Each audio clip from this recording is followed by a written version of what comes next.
everybody. Today we'll be discussing the glossopharyngeal nerve. Also wanted to tell you guys that these notes contain a section within it that has all the cranial nerves from 1 to 12. And so I'm going to scroll down to number 9, which is the glossopharyngeal nerve. And the glossopharyngeal nerve is a mixed nerve containing sensory and parasympathetic and motor fibers. It originates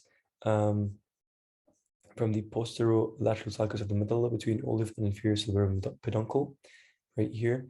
It passes and exits the cranial cavity through the jugular foramen, and of course it leaves the yes, there we go, jugular foramen. It descends downwards between inferior jugular vein and inferior carotid artery, and then it leaves the carotid sheath and passes forward with the stylopharyngeus muscle between the intercarotid artery and external carotid artery, and that's the course of it right here.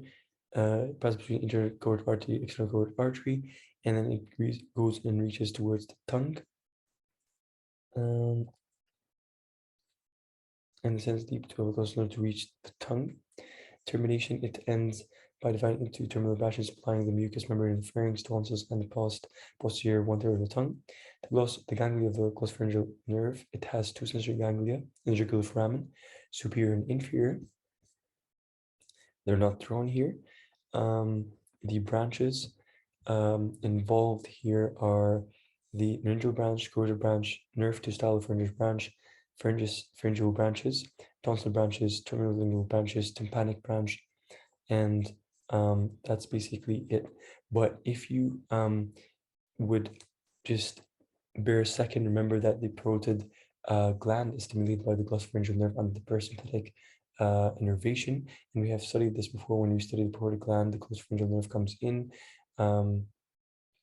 from its inferior ganglion, gives all the tympanic branch that goes into tympanic canalicularis to the tympanic plexus in the middle ear. That's our petrosal nerve, to the middle cranial fossa, foramen ovale, otic ganglion, and then goes to the auric temporal nerve to the parotid gland. Okay, and also from the inferior ganglion, it continues downwards to give a carotid branch towards the innervation of the carotid sinus of the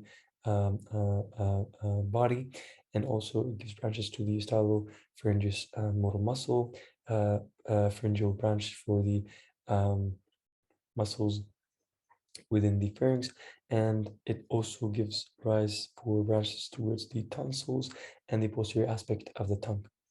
And so if you guys need more guidance on the glossopharyngeal nerve, I have got some hand drawings made right here.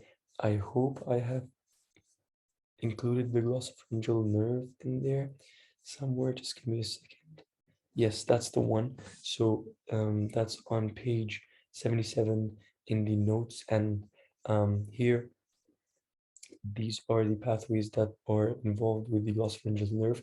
So you see that the solitarius nucleus, inferior saltatory nucleus, ambiguous nucleus, spinal nucleus of trigeminal are involved for the origins of the glossopharyngeal nerve, and so it passes down from the cerebral peduncle and olive down to give rise for superior and inferior ganglions, and pass through the jugular foramen.